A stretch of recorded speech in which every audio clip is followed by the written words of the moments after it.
Hari ini kita akan belajar mengenai penetralan. Jadi para pelajar boleh buka buku teks dan boleh rujuk pada tajuk 6.2 penetralan.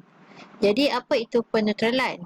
Penetralan ni ialah satu tindak balas yang berlaku antara asid dan alkali. Apabila asid dengan alkali kita campurkan, kita akan dapat garam dan juga air. Jadi ini ialah yang dinamakan sebagai penetralan. Dan kaedah untuk menghasilkan tidak balas ini disebut pentitratan. Jadi pentitratan ialah kaedah yang digunakan untuk menjalankan tidak balas antara asid dan alkali dan menghasilkan garam dan juga air. Jadi persamaan ni kita boleh tengok daripada sini, asid tambah alkali akan menghasilkan garam dan air. Jadi asid dan alkali yang berbeza akan menghasilkan jenis garam yang berbeza.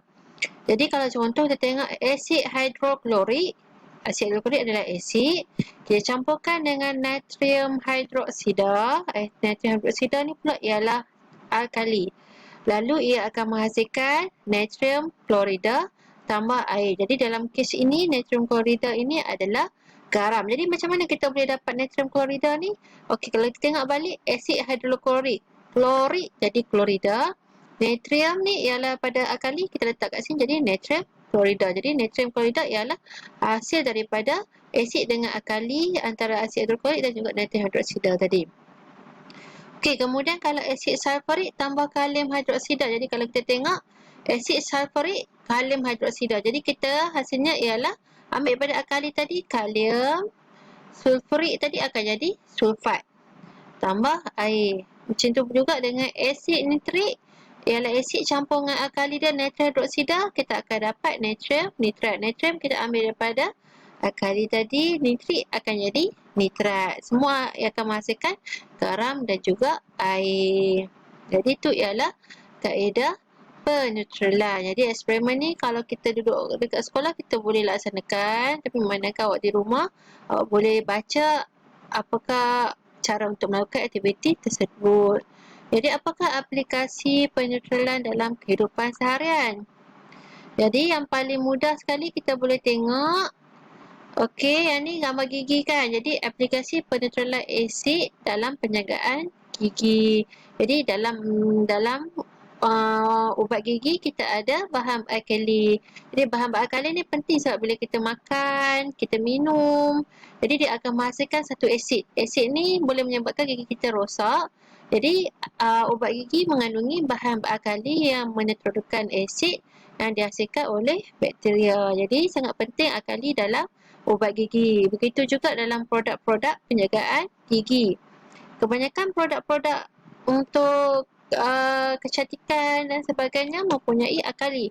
Contoh pembersih muka, pencuci muka yang awak pakai tu yang beralkali akan menjadikan kulit muka kita kering. Jadi kita perlukan penyegar berasid digunakan untuk menetralkan semula kulit muka. Jadi kita guna penyegar toner kan. Kalau kita penyegar ni toner muka awak tu. Jadi kalau kita pakai toner rasa macam pedih-pedih. Jadi sebab apa pedih tu? Sebab dia ada asid. Manakala pembersih muka pula dia ada alkali. Jadi pencuci muka kita tu ada alkali. Kalau awak pakai toner tu pula dia ada asid. Okey, sekarang tengok pula pada perapi rambut. Rambut yang sihat adalah apabila dalam keadaan sedikit berasid, tetapi shampoo rambut biasanya sedikit beralkali. Jadi shampoo rambut ni sebabkan dia ada alkali, kita guna perapi rambut. Perapi rambut ni awak nampak conditioner tu lah, hair conditioner tu. Jadi yang tu ialah perapi rambut. Dia sedikit berasid dapat menetralkan sisa shampoo pada rambut dan menjadikan rambut lembut dan sihat. Jadi kalau suatu benda tu berasid, kita kena counter balik dengan bahan-bahan yang beralkali. Okey, sama juga dengan penanaman pokok. Jadi kita tengok tanah yang berasid dapat dirawat. Kadang-kadang tanah kan dia menjadi berasid untuk pokok tak sesuai untuk pokok. Jadi kita perlu rawat dia dengan tabur kapur mati. Sebab kapur mati ni sifat dia alkali. Jadi tanaman dapat tumbuh dengan subur.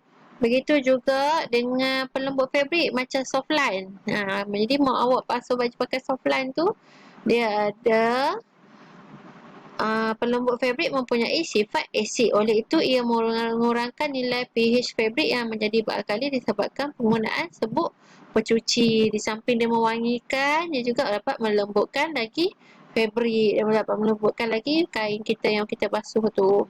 Dan last sekali, bahan buangan dari kilang macam kita tahu, bahan buangan daripada kilang ni dia berasid kan. Jadi kalau kita masukkan dalam air boleh menyebabkan air sungai tu jadi berasid dan boleh menyebabkan hidupan akuatik di dalam sungai itu mati. Oleh itu sebelum dibuang, kilang hendaklah merawat bahan buangan yang berasid itu dengan akali sebelum kita lepaskan dia balik ke sungai dan tempat-tempat yang sepatutnya lah.